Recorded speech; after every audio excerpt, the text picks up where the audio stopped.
Cone. Yo, I just drugged the band director. I got a brand new saxophone. तो एक खूबसूरत UCL का match हुआ, real Madrid versus Man city. City को बुलाया गया था क्लोज्ड रूफ बर्नाब्यू में कि उस एनवायरनमेंट में, उस प्रेशर में, एक अर्जेंसी में शायद रियल मैड्रिड सिटी को हरा देगी। ऑल्दो रियल मैड्रिड पे बहुत लंबी लिस्ट ऑफ इंजरीज थी, बट फिर भी एक काइंड ऑफ होप थी कि रियल मैड्रिड एक पॉजिटिव रिजल्ट के साथ आएगी इस सिटी के गेम में, क्योंकि सिटी की भी अपनी कुछ प्रॉब्लम्स है। नॉट इंजरीज उतनी नहीं, बट गेम प्ले की कुछ इश्यूज हैं जो कि बीच बीच में आते हैं। सिटी ऑल्दो प्रीमियर लीग में सेकंड पे चल रही है, बट बीच बीच में उनके कुछ इश्यूज बाहर निकल के एक्सपोज होके आते हैं। तो ऐसा था कि शायद रियल मैड्रिड उन इश्यूज पे कैपिटलाइज कर सकती है। इस गेम से एक दिन पहले पता चला कि शायद किलियन एम्बापे अवेलेबल नहीं होंगे। Mbappe he was in the squad, he was on the bench, but bench से आए नहीं क्योंकि ऑब्वियसली इंजरी के इश्यूज। एंड अगले गेम में भी एम्बापे शायद अवेलेबल नहीं होंगे मैड्रिड के। गेम से पहले बहुत सी न्यूज़ आ रही थी कि जाबी अलोंसो का ये लास्ट चांस है। अगर रियल मैड्रिड सिटी को नहीं हरा पाती है तो शायद जाबी अलोंसो सैक हो सकता है। ऑब्वियसली हरा तो नहीं पाई मैड्रिड, खेला अच्छा मैड्रिड ने, बट यही स्टैंडर्ड्स हो गए कि अब एक हारे हुए मैच में भी हमें यही पॉजिटिव ढूंढना पड़ता है कि मैड्रिड ने खेला अच्छा। तो जावी अलोंसो मैच के बाद वो सारी स्पेकुलेशंस, वो सारे र्यूमर्स, सारी न्यूज़ दब गई। हुआ कि रियल मैड्रिड का management is very calm about it, कोई जल्दी नहीं है and they are patient. Fans ने भी सपोर्ट दिखाया जावी अलोंसो को, प्लेयर्स ने भी सपोर्ट दिखाया मैच के बाद भी, मैच के दौरान भी। एंड स्टीवन जेरार्ड ने इवन ये भी बोला कि ये वो प्लेयर्स नहीं लग रहे हैं जो, these are not those players that want their manager out. इस तरीके से नहीं खेले वो। There was passion, there was everything in the game. Game पे भी हम बात करेंगे, बट जावी अलोंसो पे अभी लेटेस्ट बहुत और न्यूज़ भी आ गई है। ये जो काम सिचुएशन की बात हो रही थी, ये थोड़ी सी डिसरप्ट हो चुकी है। उस पर भी आगे बात होएगी, बट पहले मैं मैच की बात कर लेता हूँ। हाइप बन चुकी थी कि अब बात जॉब पे है, तो अगर प्लेयर्स में वो पैशन है तो ये मैच मैड्रिड निकालेगी। पहले आधे घंटे मैच के मैड्रिड ने अटैकिंग थ्रेट्स में डोमिनेट करा। सिटी इसी प्लान के साथ आई थी कि सिटी बॉल रखेगी, पोजेशन रखेगी, कंट्रोल के साथ खेलेगी। उधर रियल मैड्रिड का गेम प्लान थोड़ा अलग था, जो एक जाबी अलोंसो माइंडसेट या प्लान देखते हैं हम यूजुअली कि रियल मैड्रिड बॉल रखने को देखेगी, रियल मैड्रिड कंट्रोल करना चाहिए गेम को। वैसा प्लान नहीं था जाबी अलोंसो का। एंड ऑब्वियसली उसमें कुछ रीज़न इंजरीज के थे, हमारे पास बहुत सारे प्लेयर्स अवेलेबल नहीं थे। हाउजेन, ट्रेंट, एम्बापे लास्ट में, फिर कामाविंगा नहीं अवेलेबल था, ऑब्वियसली कारवाहल भी इंजर्ड है, हमारे कुछ डिफेंडर्स भी इंजर्ड है, मिलिटाओ वगैरह। सो वो रीज़न भी था जाबी का कि इस गेम प्लान के साथ जाबी गया। पर जाबी का गेम प्लान यही था कि गेम को थोड़ा सा क्योटिक बनाएंगे। एंड ये जो गेम था ना, ये प्रॉपर कार्लो एंचेलोटी वाला जो गेम हम देखते हैं वैसा था। इस गेम में मैड्रिड को स्पेसेस मिल रहे थे अटैक करने के लिए, और मैड्रिड को जब भी स्पेसेस मिलते हैं मैड्रिड अच्छा करती है। मैड्रिड ने front three Vini, Rodrigo and as a number 9 Gonzalo Garcia को स्टार्ट कराया था। रोड्रिगो ने जो परफॉर्मेंस दी है, यू हैव टू सेट। देखो, रोड्रिगो को स्टार्ट्स बहुत ही कम मिल रहे हैं, ठीक है। ये बहुत टाइम बाद आई थिंक रोड्रिगो को एक स्टार्ट मिला है, और ऐसा स्टार्ट जो कि उसने पूरा गेम खेला है। एंड सिटी के अगेंस्ट तो पता नहीं क्या ही हो जाता है रोड्रिगो को, उसका परफॉर्मेंस आ जाता है उसको हर मैच। अगर सिटी के अगेंस्ट खिला दे मैड्रिड का तो शायद Rodrigo best player in the world भी बन सकता है। But that was it. Rodrigo के अलावा उस तरीके का गेम और किसी का ऐसा सच नहीं आ पा रहा था। अच्छा खेला था बेलिंगम ने भी, अच्छा खेला गोंजालो गार्सिया ने भी जब तक सब्स्टिट्यूट नहीं हुआ। विनीशियस का game was a bad one to be honest. Although उसने पहले मिनट में ऑलमोस्ट एक पेनल्टी जीत ली थी, लेकिन वो फ्री किक हो गई थी क्योंकि वो just outside the box foul हुआ था। एंड उसे लगा पेनल्टी मिल गई, तो ही सेलिब्रेटेड एज वेल उस वक्त। एंड उस पर अब जोक बन चुका है वो। बट विनीशियस स्टार्टिंग से ही पता नहीं वो फॉर्म नहीं लग रहा था। एंड फिर उसके बाद as the game progress Vinicius ने जो चांसेस मिस करे, जो फाइनल थर्ड की डिसीजन मेकिंग थी, ना सिर्फ विनीशियस की बल्कि जूड बेलिंगम की भी, जो फाइनल थर्ड की डिसीजन मेकिंग थी, चांसेस मिस करना, ये चीज़ें बहुत कॉस्ट करी। बट पहले आधे घंटे में मैड्रिड लगातार बॉल विन कर रही थी। प्रेसिंग मैड्रिड की पूरे मैच में ही बहुत सिलेक्टिव रही थी। मोमेंट्स में प्रेस कर रहे थे, मोमेंट्स में नहीं कर रहे थे। तो ये एक प्रॉपर गेम प्लान के साथ आया था जावी अलोंसो, और ये गेम प्लान काम कर रहा था अनटिल हमने बहुत ही खराब डिफेंडिंग फेज निकाला एक, और वो भी ऐसे टाइम पे, हाफ टाइम से जस्ट पहले वो फेज आया आखिरी के 10-15 मिनट में, जहाँ पे सिटी ने थोड़ा अटैक करना स्टार्ट किया। एंड उस अटैक से उतना फर्क नहीं पड़ा। फर्क पड़ा उस एक खराब set piece marking. Jude Bellingham को वो बेटर हैंडल करना चाहिए था। फिर वहाँ कोर्तुआ की मिस्टेक हो गई सेट पीस में, रीबाउंड पे गोल मिल गया सिटी को। यहाँ तक भी 1-1 था, लगा था कि गेम आगे प्रोग्रेस होगा। तो मैड्रिड जिस इंटेंसिटी के साथ खेल रही है, Madrid will do better. But उसी के थोड़ी देर बाद सिटी ने, बेसिकली मैड्रिड ने एक बिना प्रेशर के एक एरर करा रूडिगर ने, and Rudiger he has fell of. मतलब आई हैव टू से दिस, क्योंकि 2 साल पहले कहीं ना कहीं इंपॉर्टेंट रोल था रूडिगर का रियल मैड्रिड के चैंपियंस लीग विन में। 2 साल क्या, लास्ट ईयर ही था। सम हाउ इंजरीज वगैरह जो भी रीज़न बोल लो, he has fell off. Holland को उसने पहले बहुत अच्छे से मैनेज कर रखा है, बट इस गेम में to be very honest Haaland का ये टॉप गेम नहीं था। बट रूडिगर ने वो जो अनफोर्स्ड एरर पे जो फाउल करा, और वो फाउल भी मतलब काफ़ी देर बाद दिया गया था। प्ले हो गया था, आगे चल रहा था प्ले, एंड फिर वीआर ने चेक करके प्ले स्टॉप करके फिर उसको फाउल दिया। एक पेनल्टी मिल गई सिटी को, और 2-1 की लीड हो गई सिटी पे। एनीवे सेकेंड हाफ में मैड्रिड बेटर इंटेंसिटी के साथ आई, लेकिन शायद जाबी से एक ये मिस्टेक हुई कि गोंजालो गार्सिया को एक तो बहुत जल्दी सब ऑफ कर दिया, और फिर बीच में एक फेज आया जिसमें हमारे पास नंबर 9 नहीं था। हम खेल रहे थे ब्राहिम डियाज, रोड्रिगो और विनी के साथ। विनी नंबर 9 था हमारा, तो बेसिकली एक नंबर 9 था ही नहीं। तो हम नंबर 9 के साथ बेटर अटैक कर पा रहे थे, और गोंजालो के साथ जाने के बाद उतना हम अटैक कर नहीं पाए। इंटेंसिटी थी, पैशन था, बट अटैक उतना नहीं कर पा रहे थे। फिर एंड्रिक आया, फिर वापस वो इंटेंसिटी दिखी क्योंकि एक नंबर 9 आ गया था हमारे पास। एंड्रिक को एक चांस भी मिला, बट सम हाउ बॉल नहीं घुस पा रही है। आई डोंट नो कौन सा काला जादू हुआ है मैड्रिड पे, बट बॉल नेट में जब चांस होता है तब नहीं घुस पा रही है। और पहले हम देखते थे इस तरीके के जो गेम्स होते थे, पिछले कुछ गेम्स मैड्रिड के फंसे फंसे जा रहे हैं बहुत सारे, ऐसे गेम में मैड्रिड कमबैक भी कर लिया करती थी, बट अब वो कमबैक बहुत टाइम से नहीं हो पा रहा है। तो सेकेंड हाफ में भी बहुत सारे चांसेस मिले।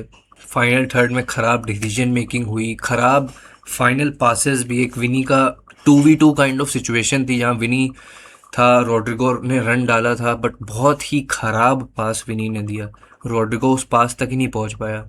बहुत से ऐसे मोमेंट्स थे जिसमें मैड्रिड बहुत इजीली कैपिटलाइज कर सकती थी। बेलिंगम ने एक चांस जो मिस करा, उसको फार पोस्ट के लिए जाना चाहिए था, बट उसने इंस्टेड चिप करने का सोचा। और सिमिलरली विनी के साथ उससे पहले एक इंस्टेंस हुआ था जहाँ पे विनी ने भी चिप करा and it went away from the post. वैसे बहुत से मोमेंट्स आए थे, इस वजह से ये गेम वैसा था कि high scoring game kind of था, क्योंकि मतलब गोल्स उतने पड़े नहीं, स्कोर लाइन 2-1 ही दिखेगी, बट ये एक्चुअली गेम का जो रिजल्ट था मुझे लगता है वो ड्रॉ एक बेटर रिजल्ट होता है, क्योंकि सिटी के भी कुछ चांसेस सेकंड हाफ में बने थे। एंड इवन फर्स्ट हाफ में एक चांस बना था जो हालैंड ने मिस करा था, बट सेकंड हाफ में उनका वही था, वही एक प्रॉपर बेटर चांस था। उसके अलावा अनफोर्स्ड एरर की वजह से गोल्स पड़े। सेकंड हाफ में सिटी को कुछ चांसेस बने थे, कुछ अटैक्स, थ्रेटनिंग अटैक्स बने थे, बट मैड्रिड ने बेटर डिफेंड करा। कोर्तुआ ने कुछ सेव्स निकाले। अब कोर्तुआ पे उस गोल का ज़रूर थोड़ा ब्लेम जा रहा है, बट मतलब कोर्तुआ इतना अच्छा फिर उसके बाद कर देता है कि वो ब्लेम तो क्या ही करें कोर्तुआ को। तो गेम यही था मैड्रिड का विदाउट एम्बाप्पे। प्रॉब्लम्स बड़ी सारी हैं, बट मैं स्टार्ट करूंगा एक क्वेश्चन के साथ कि मैड्रिड की एक आइडेंटिटी क्या है इस वक्त, शायद किसी को भी नहीं पता है। आई स्टिल रिमेंबर जब जब जाबी अलोंसो आए थे, क्लब वर्ल्ड कप हुआ, एक आइडेंटिटी ऐसा लग रहा था, एक प्रोजेक्ट चल रहा है, क्योंकि मैड्रिड ने हायर किया था जाबी अलोंसो को कि they will see him as a project manager. एक प्रॉपर प्रोजेक्ट चलेगा जाबी के अंडर, जहाँ वो अकेडमी के प्लेयर्स भी एक्सप्लोर कर रहा था, मड्रिड को भी किस तरीके से ट्रांसफॉर्म करा जाएगा। डिफरेंट रोल्स भी कई प्लेयर्स के दिखने लगे थे, वालवर्दे का कभी अलग रोल, कभी बेलिंगम, कभी सबका थोड़ा रोल्स ऐसा लग रहा था डिफाइन होने लगे हैं। But somehow club world cup में तो चलो जो था वो जो था, फिर उसके बाद गेम्स हुए, अच्छा खेली थी इनिशियली मड्रिड, और एक दिख रहा था कि कुछ आइडेंटिटी बिल्ड होने की ट्राई हो रही है, पोजीशन रखना, बॉल रखना, कंट्रोल करना गेम को, और सबके कुछ रोल्स डिफाइन होना। एक वो था कि लेफ्ट विंग पे राइट फुटेड प्लेयर्स होंगे, विनी रॉड्रिगो, राइट विंग पे left footed players like Mastantuono वगैरह, ब्रहीम आ जाता था कभी, और एम्बापे एज योर नंबर 9। तो एक आइडेंटिटी काइंड ऑफ बिल्ड हो रही थी, और वो विदाउट बेलिंगम वगैरह था। बट जब बेलिंगम वगैरह है तो और इंजरीज हुई, तो कहीं ना कहीं इंजरीज ने भी उस आइडेंटिटी को इफेक्ट करा है। But Xabi somehow I think lost हो गया, क्योंकि मड्रिड रिजल्ट्स ड्रॉप कर रही है, रिजल्ट्स नहीं आ रहे हैं, and somehow I think ये आइडेंटिटी कहीं ना कहीं खो गई है। हम क्या बिल्ड कर रहे हैं वो हमें पता नहीं है अभी, क्योंकि अभी बस ऐसा लग रहा है कि हमें बस गेम्स जीतने हैं, हमें ये नहीं पता कि उस प्रोजेक्ट का क्या हुआ। एंड उसी के साथ मैं बता दूं कि लेटेस्ट जो अभी न्यूज़ की मैं बात कर रहा था जाबी पे आई है, जो कि डिसरप्ट हो चुका है थोड़ा मामला, कि अब बातें हो रही हैं कि जाबी अलोंसो पे फिर से वो सैक होने की तलवार लटक रही है, कि अगर आलवेज के अगेंस्ट नहीं जीते तो जाबी अलोंसो सैक हो सकता है, अगर जीत भी गए तो भी सैक हो सकता है, ये भी न्यूज़ आई। और कुछ ऐसा भी है कि अगर इस गेम में नहीं जीते तो नहीं होंगे, फिर उसके अगले में अगर नहीं जीते तो उसमें हो सकते हैं, अगर उसके अगले में नहीं जीते तो ये एक देखो ऑब्वियसली ये र्यूमरस न्यूज़ है, इसके सोर्सेज हैं, but you can never rely on any source. ये चीज़ें एक्चुअली जिदान के साथ भी हुई थी 2021 में, और जिदान ने इस पे बोला भी था कि he was frustrated and he was not happy with it, कि ऐसी न्यूज़ बार बार आ रही थी कि हर गेम के बाद कि अगर ये गेम मड्रिड नहीं जीती तो सैक हो जाएंगे, ये गेम मड्रिड नहीं जीती तो सैक हो जाएंगे। तो ये ऐसी चीज़ें मड्रिड के साथ होती रहती हैं, क्योंकि प्रेशर इतना ज़्यादा होता है मड्रिड पे, आप ज़्यादा गेम्स नहीं हार सकते। बट स्टिल आई बिलीव कि जाबी के साथ पेशेंट होना चाहिए मैनेजमेंट को, क्योंकि एक तो फैंस और प्लेयर्स का सपोर्ट दिख रहा है, बट मैनेजमेंट का सपोर्ट है कि नहीं, ये न्यूज़ कंफ्यूज कर रहे हैं। अब हमें नहीं पता वो है कि नहीं है, बट आई स्टिल बिलीव कि जाबी को रहना चाहिए, जाबी को सैक नहीं होना चाहिए। मड्रिड सिटी का गेम क्या एक उसने होप दी है, क्योंकि कहीं ना कहीं ये बातें चल रही हैं कि मड्रिड ने अच्छा खेला, जीत नहीं पाए क्योंकि फाइनल थर्ड की डिसीजन मेकिंग खराब थी, विनी का बुरा गेम गया था, एंड एम्बापे नहीं था वगैरह वगैरह, इंजरीज थी तो एक्सपेक्टेशन भी कम थी थोड़ी, बट उस हिसाब से मड्रिड ने अच्छा खेला। बट आई स्टिल से कि अब से ही सही, बट जाबी को एक आइडेंटिटी रीफॉर्म करनी होगी मड्रिड की, क्योंकि अभी नहीं समझ में आ रहा है कि what are we building for. क्योंकि अब सडनली रोड्रिगो आपका राइट विंग पे स्टार्ट करने लग गया है, मतलब राइट विंग पे खेलने लग गया है, बेसिकली स्टार्ट तो उसने अभी करा है। तो अब मस्तान तूनो का क्या, ब्रहीम का क्या, लेफ्ट विंग का मतलब वहाँ तो विनी ही है, फिर तो थोड़ा सा ना कंफ्यूजन हो रहा है कि कौन सा प्लेयर कहाँ खेलना चाहते हो। अब आर्दा गुलर कुछ मैचेस पहले बहुत इंपॉर्टेंट पार्ट था और खेल भी बहुत तगड़ा रहा था, कुछ मैचेस से थोड़ा सा डल हो गया आर्दा गुलर, सिटी के अगेंस्ट भी गुलर लॉस दिखा काफ़ी। तो ये समझना थोड़ा मुश्किल हो रहा है कि आप क्या फॉर्म करना चाह रहे हो, क्योंकि कुछ नहीं पता कि अगले गेम में क्या प्लेयर्स हैं आपके। और देखो इंपॉर्टेंट प्लेयर्स पता है हमें, और कहीं ना कहीं वही एक प्रॉब्लम भी हो रही है मड्रिड के लिए, क्योंकि मड्रिड के पास 12-13 इंपॉर्टेंट प्लेयर्स हैं, अब उन सबको नहीं खिला सकते। Important in the sense highest priority वाले प्लेयर्स, उन प्लेयर्स के साथ जाने पर आप बेस्ट 11 ढूंढते हो। जब आई स्टिल रिमेंबर जब बेलिंगम नहीं था, जब कामाविंगा नहीं था, मड्रिड के पास ऑप्शन थोड़े लिमिट हुए थे, तो मड्रिड बेटर खेल रही थी, मतलब आई एम नॉट जोकिंग। देखो Bellingham is a top player, Camavinga is a top player, but problem of too many भी ना एक प्रॉब्लम होती है। उसको अच्छा भी माना जाता है, बट उसको मैनेज करना इतना इजी नहीं होता है, क्योंकि पहले एक आइडेंटिटी बिल्ड हो रही थी कि हाँ आर्दा गुलर एज अ 10 कभी मिडफील्ड में एक वर्सेटैलिटी थी, बट एक आइडेंटिटी दिख रही थी। बेलिंगम और काविंगा के आने के बाद फिर से उसे रिफॉर्म करने की कोशिश हुई, फिर करते करते एल क्लासिको हम जीते, उसमें फिर बहुत अच्छा माहौल बना, फिर लिवरपूल के अगेंस्ट हारे, एंड तब से वो आइडेंटिटी लॉस्ट होती जा रही है और सिर्फ इंजरीज बढ़ रही हैं और प्लेयर्स की पोजीशन को समझ नहीं आ रही है, तो बहुत मिक्सअप चल रहा है अभी। तो आई डोंट थिंक कि जाबी को सैक करना इज एनी सोल्यूशन, क्योंकि हमारे पास मार्केट में ऑप्शन भी जिदान, क्लॉप इन सब के हैं, and Klopp I don't think join करेगा। जिदान भी मुश्किल ही है, तो I don't see a good option in the market भी, और सैक करने का कोई मतलब नहीं है आई थिंक, क्योंकि जिन प्लेयर्स को साइन करा था ट्रांसफर विंडो में वो प्लेयर्स मोस्टली अवेलेबल ही नहीं है। हाउजन, ट्रेंट, कारेरास बहुत अच्छा कर रहा है जिसको साइन करा था, मस्तान दोनों भी बीच में इंजर्ड ही हो गया था। तो आई थिंक टाइम देना चाहिए एंड एक आइडेंटिटी वापस से लानी पड़ेगी, क्योंकि वो फिर से आइडेंटिटी खो गई है। मैं बार बार वही बोल रहा हूँ, तो you have to see this. बाकी सिटी मैड्रिड के मैच में ज़्यादा स्टैटिस्टिकली बात करने को है नहीं, बट फिर भी एक बार ही कर लेते हैं। देखो स्टैटिस्टिकली मैं तभी कह रहा हूँ कुछ ज़्यादा है नहीं, क्योंकि मैंने वो चीज़ें बताई ही दी हैं। चांसेस मिस करी मैड्रिड ने, चांसेस कुछ सिटी की भी बनी। एक्सजी यहाँ पे ज़रूर सिटी का 2.60 दिखा रहा है, बट वो पेनल्टी की वजह से ज़्यादा हो गया है। एक्चुअल उनका नॉन पेनल्टी एक्सजी अगर मैं दिखाऊँ तो 1.82 का है, उसमें भी सेट प्ले से 0.93। और एक चीज़ मैं एक्चुअली बताना भूल गया कि एक कॉमन फैक्टर निकला अगेंस्ट एटलेटिको मैड्रिड। हम एरियली डोमिनेट हुए, तब हमारे पास हाउजन और मिलिटाओ थे, तब भी हमें एरियल प्रॉब्लम हुई।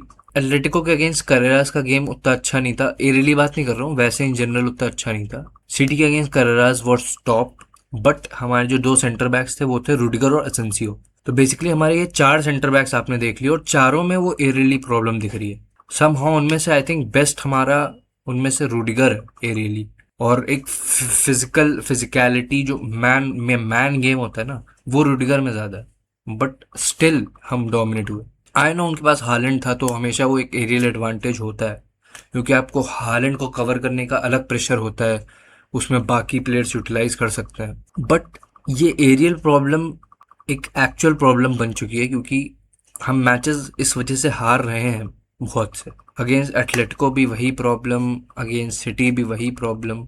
ऑल दो सेकेंड हाफ में वो उतनी प्रॉब्लम नहीं हुई, क्योंकि उतना ज़्यादा सिटी बॉल नहीं रख पा रही थी, मैड्रिड ने ज़्यादा बॉल रखी थी, तो वो उतनी बड़ी प्रॉब्लम नहीं हुई सेकेंड हाफ में। बट यही है, एंड मैड्रिड ने अब क्लियरली देख सकते हो कि ओपन प्ले से ज़्यादा एक्सजी है मैड्रिड का, बाकी में सिटी का दिख रहा होगा। बट यही ये जो एक्सजी ऑन टारगेट देख रहा हो ना, मैड्रिड ने ऑन टारगेट शॉट ही बहुत कम मारे। अगर मैं दिखाऊं, ये देखो 16 शॉट्स और 1 ऑन टारगेट, जबकि सिटी के 8 ऑन टारगेट थे 12 शॉट्स में से। तो ये भी एक क्लियर डिफरेंस दिखा रहा है कि प्रॉब्लम कहाँ लैक करी।